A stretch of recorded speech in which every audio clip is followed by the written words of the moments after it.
All right, Money in the Bank 2019. What a show this was! I thought it got off to a slow start, but the last three matches on the show ended up being pretty good, pretty memorable pay-per-view right here. All right, so we got off to a slow start. We had the women's Money in the Bank ladder match. I thought maybe this you could possibly argue this as being the worst Money in the Bank the WWE's ever put on. It just felt very lacking. Alexa Bliss was taken out of the match, so it was definitely missing her star power. And then it was definitely missing like another great wrestler. Like it was missing like a Sasha Banks who could have added a lot to the match. So you had Bayley, Carmella, Dana Brooke, Ember Moon, Mandy Rose, Naomi, Natalia, and Nikki Cross. I actually thought Naomi sort of stole the show with a lot of her spots. She was doing a lot of dodging. They were trying to double team her with both ladders, and she did some creative things to escape it. Bayley actually got the win here. The ending was pretty cool. Mandy Rose was actually helped up the ladder by Sonya Deville, and then Bayley comes up, gives a nice facial expression. She gets the victory, so Bayley wins. Right choice. She was the most over girl in the match, and this would come on later to play later on in the show. So, the winner was cool, but the overall match, I just felt like a lot was missing from it. You would think when you start off a pay-per-view with a Money in the Bank ladder match, it would kick the show off with a bang in terms of the atmosphere and the crowd reaction, but that really wasn't the case. Next up, you have Rey Mysterio taking on Samoa Joe for the United States Championship, the rematch from WrestleMania, and kind of the same thing, only the opposite here. Joe squashes Rey at WrestleMania, and then here Rey Mysterio gets a surprise little upset on Joe. The match lasts about a minute and a half. Joe goes for like a power bomb, and then Rey counters it into a Hurricane Rana, and he gets the pinfall on Joe. Joe gets a bloody nose, and Dominic comes out. They celebrate. Joe attacks Rey, and it's just one of those things where I'm not going to get depressed about the WWE booking of Samoa Joe. I just feel like the time has passed. I don't have a lot of confidence in Joe at this stage. It's just he's just so far removed from his prime right now that, maybe if this was 2006 and they're doing these type of finishes, you could have a huge major gripe about them, screwing this whole program up. But at this stage, you just kind of take it for what it is right now. So Rey and Joe are kind of 0 for 2 in terms of the matches getting any time or getting enough time to achieve any sort of quality. So next up, we have Shane McMahon taking on The Miz in the steel cage match. Pretty forgettable. Even worse than the WrestleMania match. The finish was kind of a chicken shit heel finish for Shane McMahon. Miz actually pulls Shane by his shirt. So Shane loses his shirt and falls off the top of the cage. The match just didn't have the type of excitement that a Shane McMahon pay-per-view match would have. I thought it was very methodical, very slow at some points. There was even some CM Punk chants. The Miz definitely not as over here as he's been in some of the last couple of other pay-per-view shows. I think people are pretty much fed up with this feud by now. I mean, I could see why they did it. I think it was good for The Miz. I think Shane, the silver spoon in the mouth, it's kind of like a storyline that the Miz needed to, it's kind of like the one guy you could look at The Miz as like a badass by going up against Shane McMahon, the kind of spoiled little son. So I get why they went with it, but at this point, I think it's just time to move on. And so Shane wins the match. And we have the 205 Live promotion match. We have the Cruiserweight Championship. Kind of a tough spot on the card. They brought Nigel in to do commentary. I just want to make this point really quick. I just think Nigel's too valuable. If you're going to bring him all the way in to do a match, you got to have him on the show more often. I think eventually you got to have Nigel transition to being a full-time announcer for WWE. Maybe you can have Corey Graves call half the matches and then Nigel call the other half. To have Corey Graves call the whole show, it's just a little bit excessive. I think Nigel's too valuable. And I'm not just saying this because Nigel was Ring of Honor champion. I just think he has too much to add just to bring him in for one match for commentary. But yeah, Tony Nese and Daivari, tough spot. A lot of boring chants. Crowd was kind of restless towards this. The crowd came off very, very spoiled. I just don't think they gave either guy a chance. But at the same time, I just felt like Daivari didn't really seize the moment, didn't feel that sense of urgency from him. Finally on a pay-per-view, a very, very valuable time here. He's all right. He seems like he has a lot of Okada influence in his style. And Tony Nese, you know what to expect from him. He's a bigger guy that could pull off a lot of aerial offense. He pulled off a sick hurricanrana. It looked like he was going to go for a Falcon Arrow and then busted that into a hurricanrana. That was a nice spot. I thought it was a good effort from both guys. Not great. Didn't come off that well. It just felt like filler. It just felt like a 205 Live promotional match. Like the beginning of the show was kind of a chore to sit through. And then we have the Becky Lynch matches. So Becky takes on Lacey Evans. She wins by submission. She countered a schoolboy into the armbar to get the victory here. Kind of a generic Becky Lynch finish, but, not bad at all. And then unexpectedly, Charlotte comes out. Becky seems a little bit intimidated by Charlotte because she had just wrestled almost 10 minutes. So to go at Charlotte, looked like she was a bit annoyed by it, but then they got right down to business, and then you have the second match right here, and Lacey Evans comes out and distracts Becky, and Charlotte gets the running high knee or the big boot to get the victory there. So Charlotte becomes the SmackDown Women's Champion, and they start beating down Becky Lynch. And, I should have thought about this. When I did the preview, I was like, man, 2 women's matches in the same show, both titles defended, and then you got the women's Money in the Bank. You should have known that. I think everyone should have known that they were going to do something with the Money in the Bank here. It made total sense. Especially you got the Raw Women's Champion out there, SmackDown Women's Champion out there. Bayley actually makes the babyface save. So she has 2 champions to pick from. Obviously, Charlotte's the heel, so she goes after Charlotte. And then Bayley does the Macho Man elbow drop off the top rope and cashes in on Charlotte Flair to become SmackDown Women's Champion. Great moment. Great call. Pretty creative, too. For some reason, I didn't even think about a cash in here. But it definitely made sense, and the fans were really into Bayley. There was tons of Bayley in the Bank signs, so I definitely think they made the right call. And plus, Charlotte Flair has been champion 9 times already, so it's a nice little change of pace there, and it lets Becky kind of breathe on her own as the Raw Women's Champion. And I'm sure down the road we'll see Becky Lynch versus Ronda Rousey, maybe at SummerSlam. But Bayley going to SmackDown opens the door up for her to work with some fresh faces on SmackDown. So there we go with that. And so next up we have Roman Reigns squashing Elias in about 10 seconds.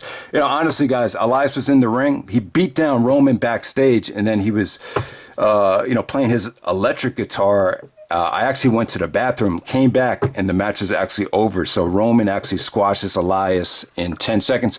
Now we get down to the good stuff. We have Seth Rollins and AJ Styles in the dream match for the Universal Championship.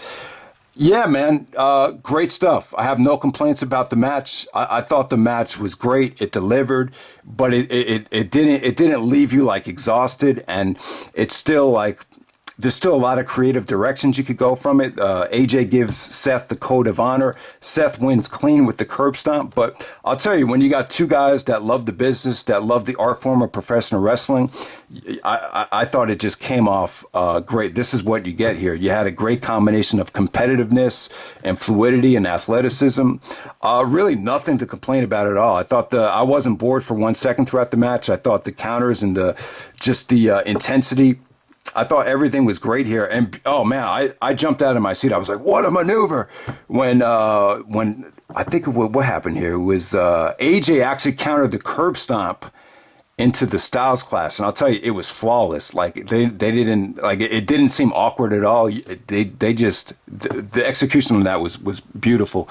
So Seth kicks out of the Styles Clash, but eventually Rollins hits the curb stomp to get the victory on AJ. Oh, also the paroxysm from Rollins off the top rope. He did like a paroxysm off the top rope. He used to do that in ROH a lot. And instead of doing the Falcon Arrow, he just did like a double paroxysm. And I thought that was another great spot. I just thought everything was great here. I wouldn't say the match, I wouldn't give it any more than 4 stars. 4 stars or 4 mics in the source used to mean slamming, definite satisfaction. And we've seen albums in the source get only 4 mics, like Me Against the World, like Doggy Style, and then years later they're considered classics. And I can see the same thing happening with Rollins and AJ right here. Like I said, so AJ follows the code of honor. He's like, you don't know how tough it is for me to do this. Rollins was a little bit hesitant, but good tension there, but you still got the code of honor. And, who knows? Maybe the feud ends now, or maybe down the road they could do some more creative things to it. But I would say there's a good chance this might be the only match you get with Brock coming back. So we'll see what happens there. Next up, you have Kofi Kingston taking on Kevin Owens for the WWE Championship. Man, I thought this got more time than 15 minutes. But it only got about 15 minutes, and video package was great. You haven't seen the video package. Definitely one of the best ones WWE has done recently. This was great. It was great for both Kofi and Kevin. Kevin was able to show how multi-dimensional he was with him joining the New Day and all the entertaining and fun stuff he did with the New Day. And then the heel turn was great. To me, I thought it was unexpected. And then Owens was able to show that Home Alone. I always think of Kevin Owens as like the brother from Home Alone, the bully.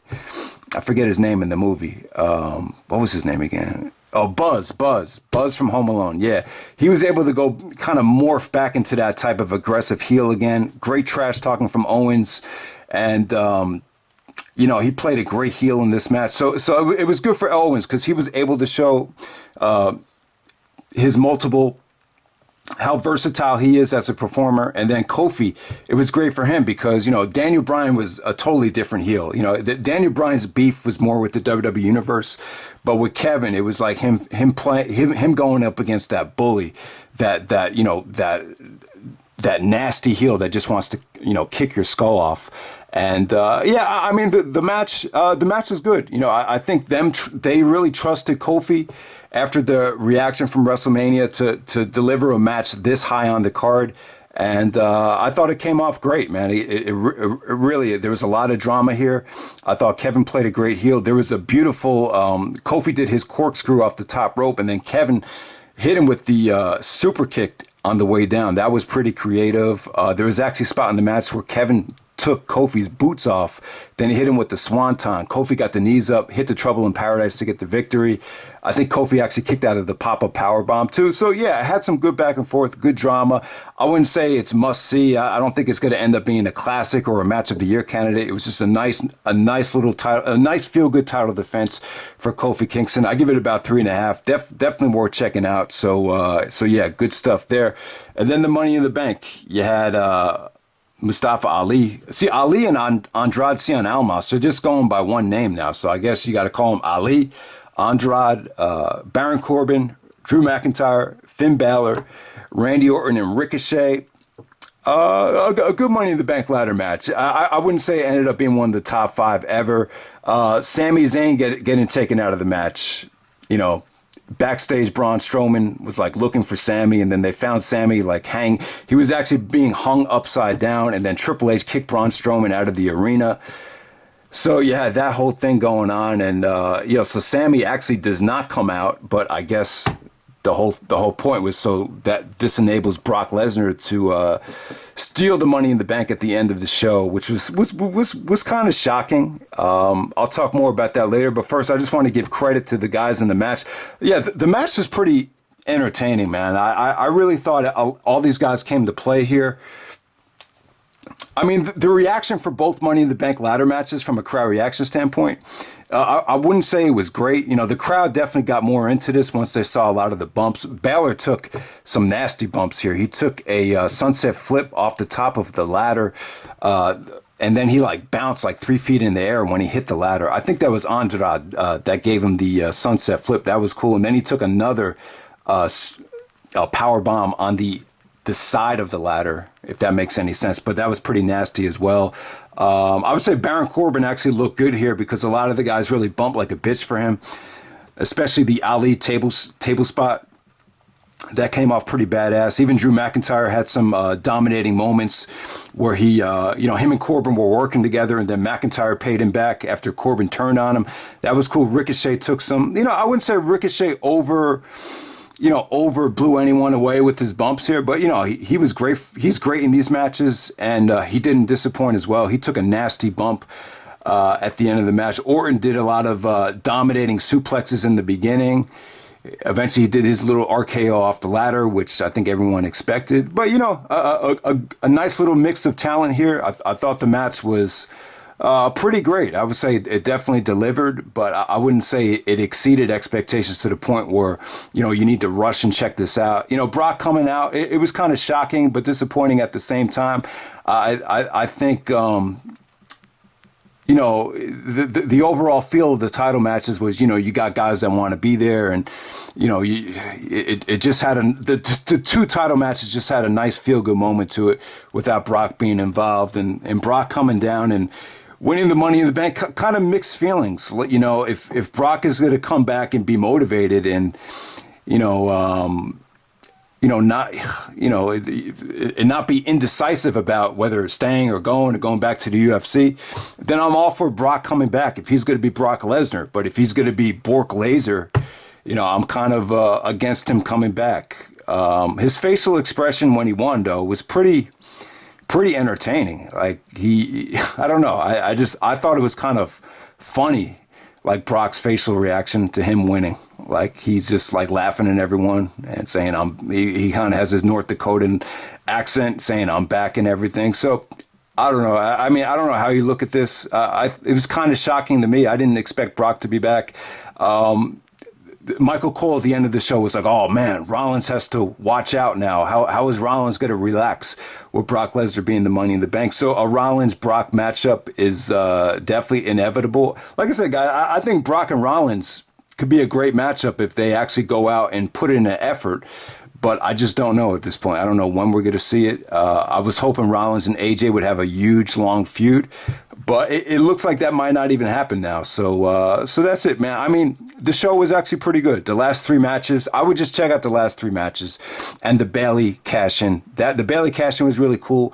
And the last three matches, I would say they all delivered in their own right. I give Seth and AJ 4 stars. Kofi and Kevin, I give it like 3.5. But it was still a good 3.5. And then the ladder match at the end of the show, definitely worth checking out. I give it a 4-star level rating right there. And yeah, Money in the Bank got off to a slow start, but overall I would say this was actually a quality show.